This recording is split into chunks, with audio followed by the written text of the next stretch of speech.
Welcome back to the Mystic Narrator Nook. Ever thought about if the things that scare us the most could become real? Welcome to a strange hideaway where Cassandra, a young girl really interested in all things spooky, invites you to join her in her world of scary stories. This room, shrouded in mystery and filled with old recording equipment softly buzzing, is where it all happens.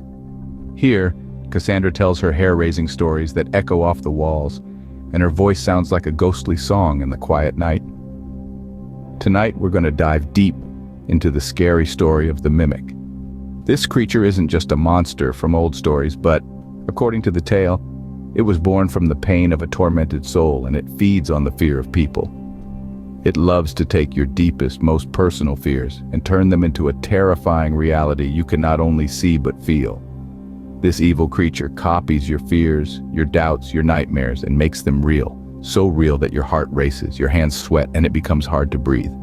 Imagine being trapped with this monster, locked up in a small room, with the only way out being to face your biggest fears. The story of the Mimic says it's not just a scary reflection of your fear, but also a monster that grows stronger with every scared heartbeat, every trembling breath you take. But as Cassandra sits here, surrounded by the heavy darkness, the quiet buzzing of the recording machines the only sound, she begins to think about a scary idea. What if the real terror isn't something hiding in the dark outside? What if it's much closer, much more personal? What if the real monster isn't some unknown ghost, but a scary creature hiding deep within our own minds, waiting for us to wake it up?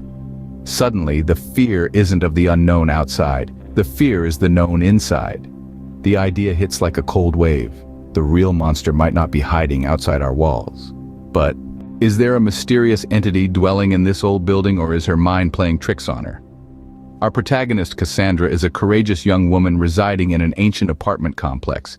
She confronts Edgar, the building's custodian, about eerie whispers she has been noticing. These are no ordinary murmurs. They seem like hushed discussions carrying on, always too faint to decipher yet loud enough to frighten her. Edgar, a stern and irritable individual, dismisses her fears, stating she's merely hallucinating due to an excess of ghost stories. He recommends her to venture outdoors and breathe in some fresh air. His curt response echoes in her mind, amplifying the creepiness of the unusual sounds in her apartment. Undeterred by Edgar's words, Cassandra dives into the virtual world for answers. She stumbles upon various accounts of previous inhabitants of her building who mysteriously vanished. They too reported hearing terrifying echoes, much like her own experiences. The tales unearthed online bewilder and terrify her further, making question her sanity and intensifying her apprehension. She contemplates everything. Is it all a mere string of coincidences? Is it because the building is ancient and produces peculiar sounds? Or is something truly terrifying occurring? Could there be a spectral presence cohabiting with them? The uncertainty is draining her, yet she's determined to uncover the truth. Regardless of whether it's the age-old pipes, the whispers, and the unsettling stories online have convinced her that something is awry. What happens when your anxieties grow too large to disregard? This unnerving question reverberates within the eerie atmosphere.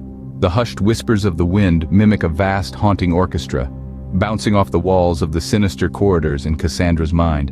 On the brink of madness, she strives to comprehend the chilling messages conveyed by the spectral voice.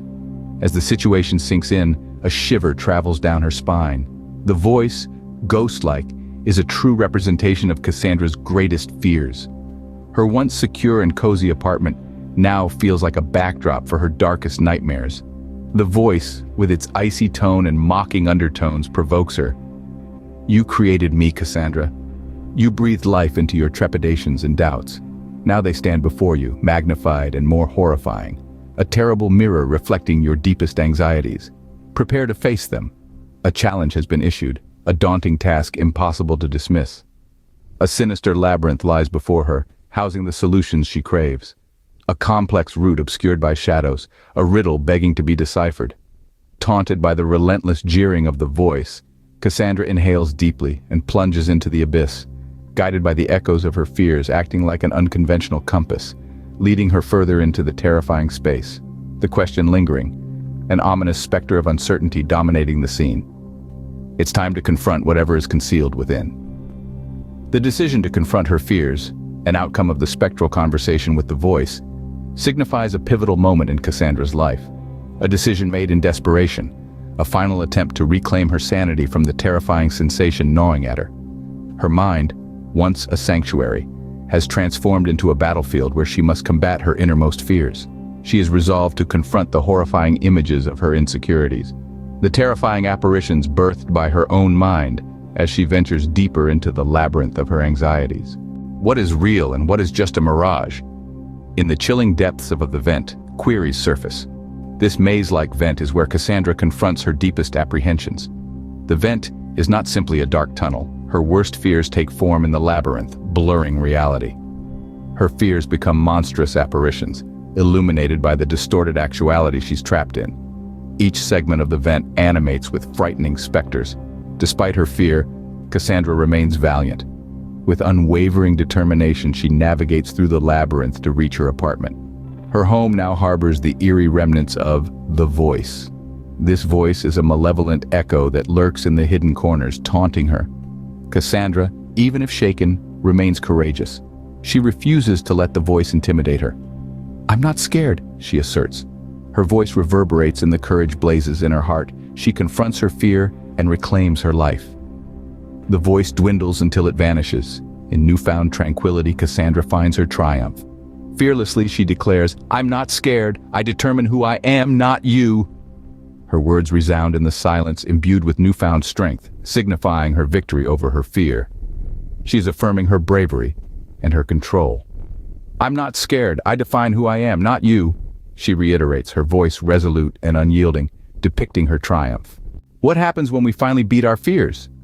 A question that haunts us, echoing in the corners of our minds.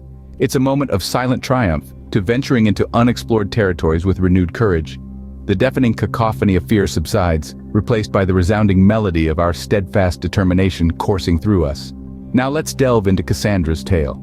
Formerly, she was a prisoner, confined within the four walls of her dwelling, her chains being her own fears.